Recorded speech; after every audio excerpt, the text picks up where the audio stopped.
자동차 가격표 번역기 차파고. 안녕하세요. 가격표 번역기 차파고입니다. 오늘 제가 번역해드릴 자동차는 더 뉴레이 2023년형입니다. 1부에서는 등급별 장단점에 대해 설명드리겠습니다. 스탠다드 등급입니다. 1390만원이고요. 장점 먼저 설명드리겠습니다. 76마력에 9.7kg/포스미터의 토크를 가진 4기통 카파 엔진이 기본입니다. 캐스퍼 1.0과 동일한 스펙의 엔진인데요. 하나 아쉬운 건 캐스퍼 액티브에 들어가는 100마력에 17.5kg/포스미터 토크에 카파 터보 엔진이 적용되지 않았다는 겁니다. 레이 같은 경차에 1.0 터보는 너무한 거 아니냐고요? 네, 아닙니다. 10년 전 76마력 레이 나올 시절엔 도로에서 같이 다니는 택시들이 160마력도 안 되는 2.0 LPI 엔진이었습니다. 대한민국 자동차 평균 마력이 160마력도 안 되던 시절이죠. 그래서 76마력짜리 레이는 그냥 저냥 몰만 했습니다. 따라잡을 수는 없었지만 쫓아갈 수는 있었어요. 그런데 2022년인 지금은 아닙니다. 이젠 택시들이 200마력이 넘는 아이오닉 5나 6급으로 바뀌고 있어요. 이런 상황에서 레이 혼자 76마력으로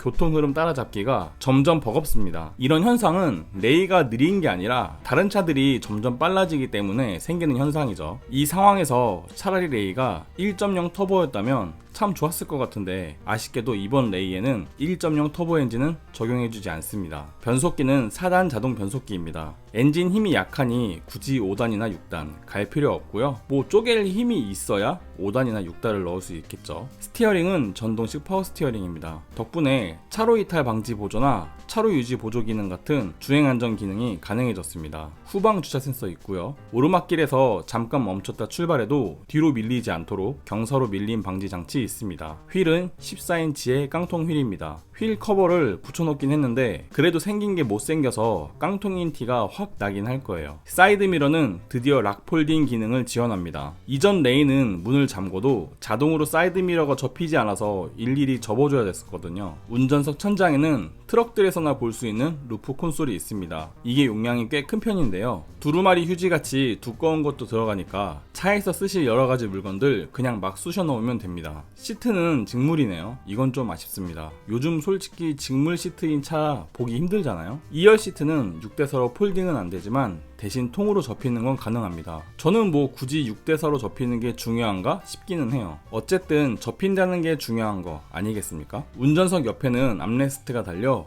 기대고 운전하기 편하고요. 조수석을 풀 폴딩할 수 있어서 간단한 테이블로도 사용할 수 있습니다. 자동차 키는 아쉽게도 스마트 키가 아닙니다. 그래서 시동도 키 꽂아서 돌려야 돼요. 파킹 브레이크는 풋푸시 방식이라 센터 콘솔 공간 활용에 좋고요. 스티어링이 위아래로 조절되는 틸트는 되는데 앞뒤로 깊이 조절하는 텔레스코픽은 안됩니다. 창문은 앞좌석 뒷좌석 전동식이긴 하지만 오토 업다운은 하나도 적용되어 있지 않습니다. 창문 올리려면 버튼을 당기고 있어야 되죠. 불편합니다. 에어컨은 매뉴얼이라 온도와 풍량 운전자가 직접 조절해줘야 됩니다. 12V의 시거잭은 있지만 USB 충전 포트는 따로 없습니다. 대신 시거잭에 넣어 쓰는 USB 충전기를 하나 끼워주네요. 오디오는 단순히 음악 듣는 용도의 컴팩트 오디오가 들어옵니다. 보기에도 그렇게 이쁘진 않죠. 스피커도 4개뿐이라서 트위터, 미드, 우퍼 그런 개념의 분리는 안 되어 있다고 보시면 됩니다. 그냥 소리가 나오는 스피커지 음악을 듣는 용도의 스피커는 아니라고 보시면 돼요. 그리고 스티어링에서 볼륨 조절이나 이전 곡, 다음 곡 컨트롤할 수 있고요. 블루투스도 되니까 USB에 음악 넣는 귀찮은 일은 안 해도 됩니다. 그래도 데이터 리딩용 USB 단자가 있어서 여기에다가 mp3 넣은 USB 넣으면 노래 나옵니다. 스탠다드 등급에서 추가 가능한 옵션은 145만원짜리 내비게이션, 40만원짜리 버튼 시동팩, 75만원짜리 스타일, 60만원짜리 컴포트 1, 60만원짜리 드라이브 와이즈 1, 그리고 드라이브 와이즈 1을 넣어야만 넣을 수 있는 30만원짜리 드라이브 와이즈 2가 있습니다. 대신 추가 불가능한 옵션도 있는데요. 일단 열선 스티어링 안됩니다. 이거 넣으려면 프레스티지 가야 되고요. 뒷좌석 슬라이딩 6대석 폴딩 시트도 프레스티지 가야 됩니다. 뒷좌석 열선 시트 이거는 프레스티지 간 다음에 30만원 주고 컴포트 2를 추가해야 합니다. 프레스티지 등급입니다. 1585만원이고요. 프레스티지의 옵션 구성은 스탠다드에 버튼 시동팩, 컴포트 넣고 여기에 프레스티지만에 95만원어치 옵션 넣으면 되는 겁니다. 그럼 옵션 구성을 한번 볼까요? 일단 버튼 시동 스마트키 들어옵니다. 여기엔 원격 시동 기능도 있어서 더운 여름이나 겨울에 미리 시동을 걸 수 있으니 좋습니다. 계기판은 꽤 디지털스러운 4.2인치 슈퍼 비전이 들어옵니다. 이거 K8 깡통에 들어가는 그 계기판하고 똑같더라고요. 현대 기아는 이 계기판 하나 잘 만들어서 여기저기 잘 써먹는 것 같습니다. 그 외에도 타이어 공기압 체크 기능이 업그레이드 되는데요. 이전엔 단순히 바퀴 하나에만 공기압이 문제가 있어도 계기판에선 공기압을 체크하세요. 그런데 어떤 바퀴가 문제인지는 안 알려줌. 뭐 이런 식이었거든요. 그런데 프레스티지에선 개별적으로 어떤 바퀴가 문제인지 알려주도록 바뀝니다. 그리고 혹시나 아이 놓고 내리면 아이 까먹지 말라고 후석 승객 알림 기능 추가됩니다. 전좌석은 인조 가죽 시트로 바뀌고요. 앞좌석엔 열선 시트가 들어옵니다.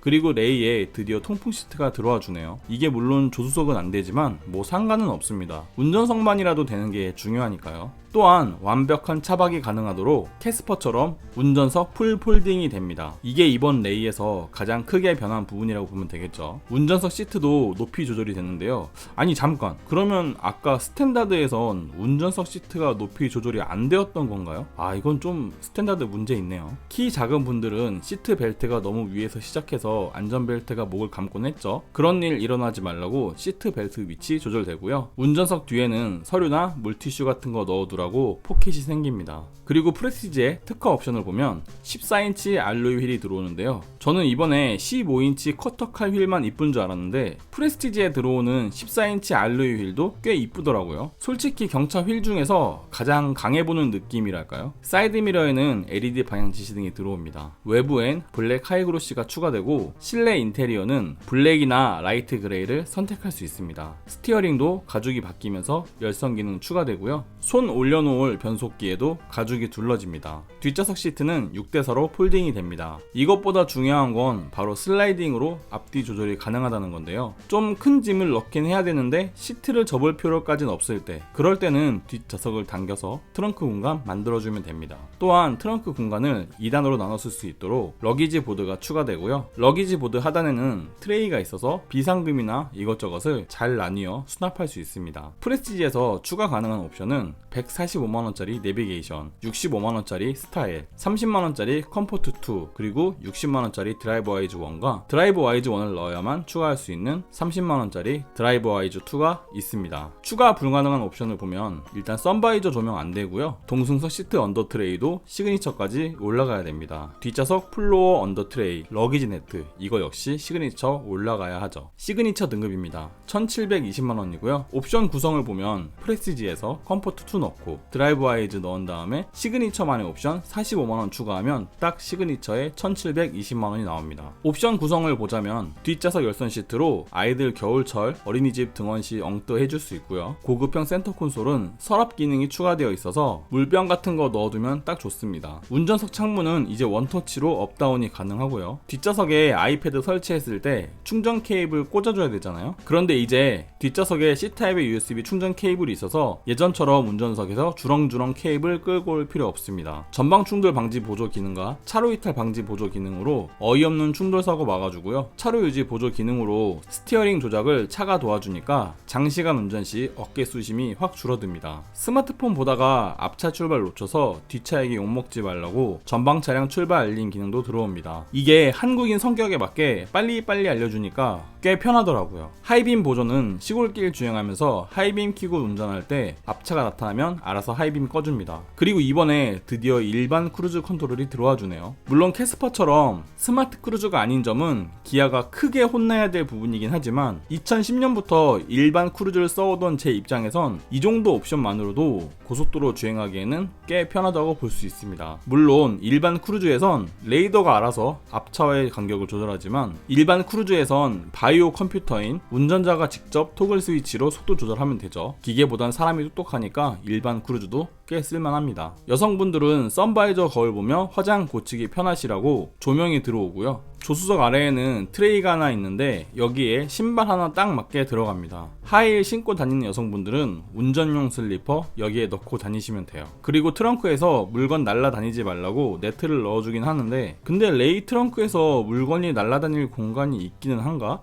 그거는 잘 모르겠네요. 시그니처에서 추가 가능한 옵션을 보면 120만원짜리 내비게이션, 50만원짜리 스타일, 그리고 30만원짜리 드라이브 와이즈 2가 있습니다. 이번 레이에서 단점을 보자면 뭐냐면 일단 8인치 디스플레이 오디오가 없어졌습니다. 작년 레이에선 1560만원짜리 베스트 셀렉션에 분명히 이 8인치 디스플레이가 기본 적용되어 있었거든요. 근데 이러면 이번 페이스리프트 레이는 작년에 비해서 100만원이 아니라 무려 한 150만원 정도 비싸진 셈이라고 볼 수 있습니다. 굳이 레이급에선 내비까진 필요 없고 애플 카플레이나 안드로이드 오토만 쓰고 싶은 유저층이 분명히 있을 텐데 그걸 싹 다 무시하고 무조건 120만원짜리 내비만 달으라고 하는 점은 좀 너무한 것 같습니다. LED 헤드램프도 없는데요. 이번에 이왕 페이스리프트 하는 김에 LED 헤드램프 좀 넣어주지 결국에 마지막까지 노르딩딩한 프로젝션 램프로 마무리해버렸습니다. 모양도 모양이지만 야간 운전 시 LED 램프가 훨씬 밝거든요. 아무래도 레이는 운전 초보인 분들이 많이 타게 될 텐데